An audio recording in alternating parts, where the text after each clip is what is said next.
On March 12, 2007, on the /e/award of 4chan, an anonymous user posted a GIF image. At first glance, strangely, the GIF image wasn't animated. It was titled _happy GIF and showed what appeared to be a drawing of a smiley face, only with realistic-looking eyes and mouth. People who clicked on it saw the smiley face's smile slowly turn into a frown, and the eyes taking on an angrier appearance. The smiley face would then scream loudly loud enough to burst eardrums, and gruesome images of rapes, bomb test victims, aborted fetuses, mutilated bodies, and animals being tortured would flash by quickly. After about 5 minutes, it would show the text, "Have a nice day, sick," and the user's computer would automatically close out of the browser and would stop working, as if a virus had corrupted the hard drive. People whose computers were infected would shortly be found in their homes, skinned and mutilated, with a smiley face, painted in blood on the floor next to their corpses. The founder of 4chan, Moot, would always claim that the picture never existed and that the murders were unrelated. However, somewhere in the archives, the picture still exists. Most people who attempt to post it are usually swiftly banned by Moot. Somewhere in Columbus, Ohio, there lived a young boy. Josh was always a normal child, always doing normal things. At least, that's what it looked like from the outside. Inside, Josh always felt alone. His father was a cocaine addict and his mother not too bright. Keeping to himself in his room and playing with the many toys they ought to occupy him with, it always felt so empty. That's when Josh had wished for a friend. When Josh was 6, he spent most of the time in the bathroom, playing with water, or in his room, playing with his toys. One day a large mirror on the inside of the bathroom door caught his attention. It was himself, he knew that. He always knew that, but there was something about him that was different. His appearance didn't move and smile like he did. The mirror was a long mirror about half the size of the door and could easily show his full stature. It was the middle of the afternoon, his mother was sleeping and his father was at work when the young boy he was looking at spoke to him. "Want to play?" Josh didn't know what to make of it.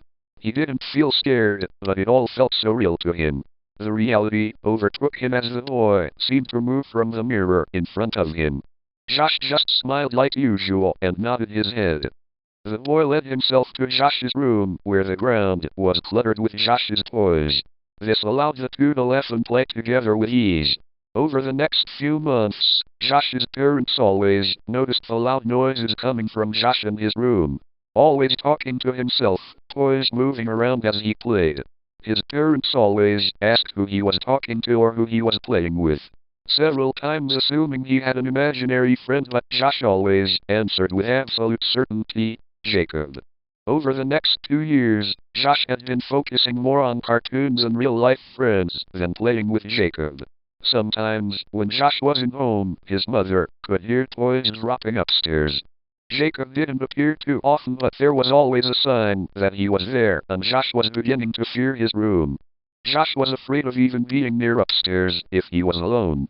When Josh turned 9, a lot of things were going wrong. He was beginning to feel others' emotions easily, however, it wasn't like empathy. It was more like feeling sympathy and sorrow.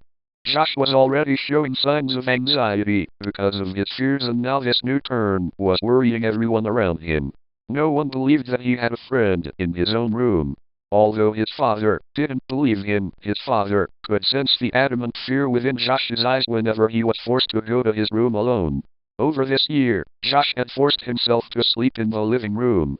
In the fall, Josh entered 4th grade and was beginning to forget all about his young friend. That was when the nightmares began. They were nothing serious at first. Things disappearing, his pets dying, his friends leaving. Things that one day did happen, and not too far-fetched either. But not in the way they were shown. His dreams were over-exaggerated, a lot more gory and frightening for a child his age to even think of, but he kept their existence to himself. Weeks passed and the dreams got more intense as his birthday passed, the next year coming around and everything went by normally. In March, the dreams began again, except this time it showed his father, someone breaking in and killing him, repeatedly mutilating his body until there was nothing left.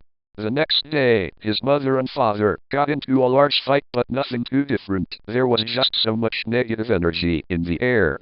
It was as if anger and rage itself was filling the house, but still, Josh was scared of his dream and begged his mother to stay home, though she ignored his pleas.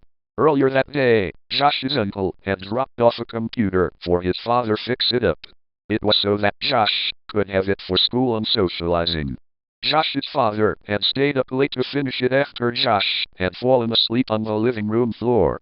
A small mattress from a pull-out couch was laid across the floor so he could rest peacefully. The next morning, Josh woke up. His morning cartoons were over and he was almost late for school. The first thing that he did was try to wake his father up, screaming at him for making him miss his cartoons.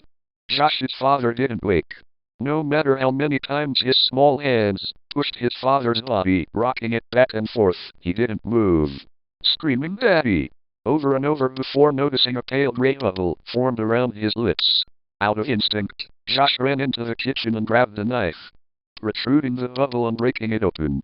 The foam moved, but his father still wasn't breathing. His mother worked night shift and would be home within the hour, and his mind couldn't even think about the police.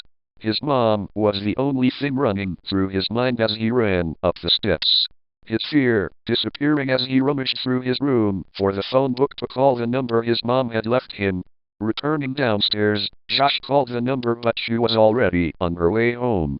Still in his pajamas, Josh walked outside and sat on the front steps. He couldn't cry anymore. He just couldn't. He couldn't tell how long it took his mother to come home, but the moment she drove into the driveway, she could tell something was wrong.